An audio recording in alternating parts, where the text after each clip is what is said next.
really quickly, I'd like to just share with you a little bit about how this has affected me. Obviously, I never planned to be able to go on this many flights. I came on the first flight and Al said, "Who are you and what are you here for?" That's a little more, you know. So that's how we started, and I had to figure out what social media really was going to be. I am the daughter of a Navy veteran. I am the granddaughter of a Navy veteran, and both my grandma and grandpa, if you saw on my badge, these are my grandparents, they were USO performers. And so they performed in Korea on the 38th parallel. Anybody remember performers coming while you were in Korea?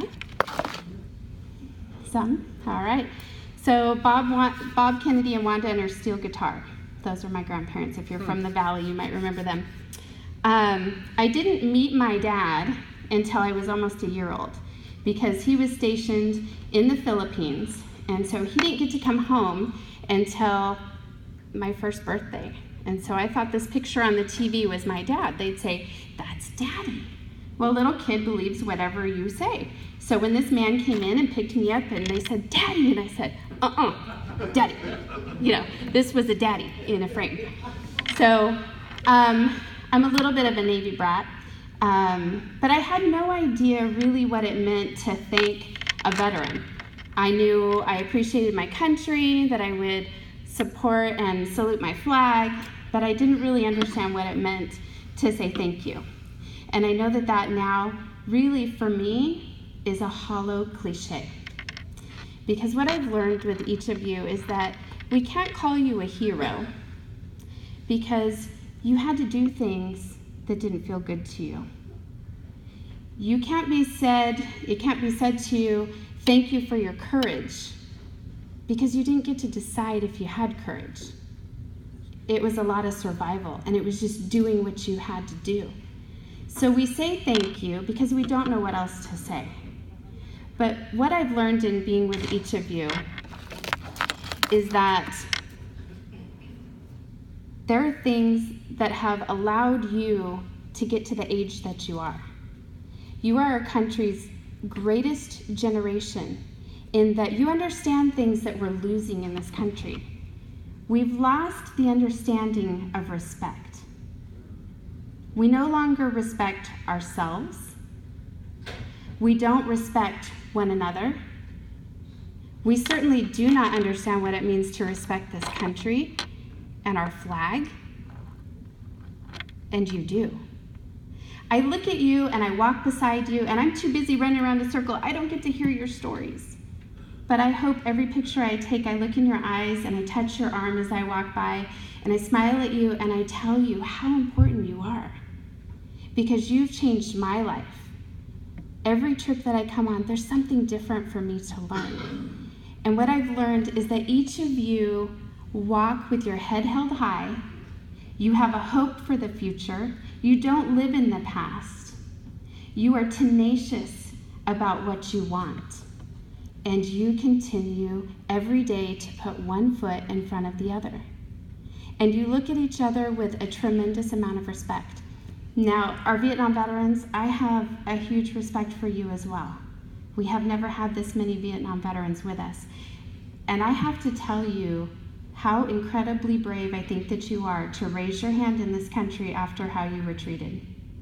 To raise your hand and say, "I'm a Vietnam veteran," you wrap your arms around my heart. We adore you for what you did. And I know so many of you came home and you threw your uniform in the trash at the airport. You came home and nobody understood what you went through.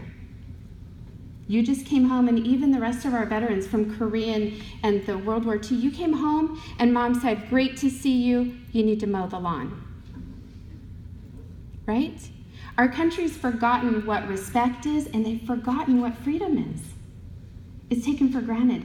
And every step that I take beside you reminds me how much we have to learn, how far we have to go, and how we've forgotten where we've come from.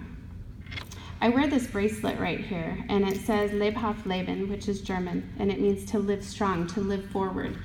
And that's what each one of you do. My dad would always say to me when I'd walk out the door, He'd say, remember who you are and remember who loves you. That's what I want for each of you. I want you to remember who you are, and I want you to remember that you are loved and you are adored and you are respected by a country that doesn't know how to tell you. So when we say thank you, the best thing that we can do is be a good citizen and to just listen. Please continue to wear your black hat so that we can find you. Wear it everywhere you go so that we can come up and shake your hand and look in your eyes and tell you how much you are needed. I'm going to challenge you to not go home and close this chapter in your life. You have experienced things in your life that you've never spoken about ever again. And maybe you found someone on this trip to confide in, or maybe you've shared a story that was so deep that you didn't know what to do with it, but maybe it's a little bit better now. We hope that you have some of the respect that you should have had from the day you came home. When you serve in this country, you never stop serving because you didn't leave it on the battlefield. It came with you. And you should have been respected every single day, just like you were at the airport coming to Baltimore. People need to stand up and shake your hand and thank you. I just want you to know how you change our lives, and I want you to push forward. In the years to come, I want you to know how badly we need you. We need to know again what respect is, what loyalty is, what tenacity is, what drive is, and what hope is. And the only way this country is going to have that is from each of you. And I thank you so much for how you've changed my life. Thank you.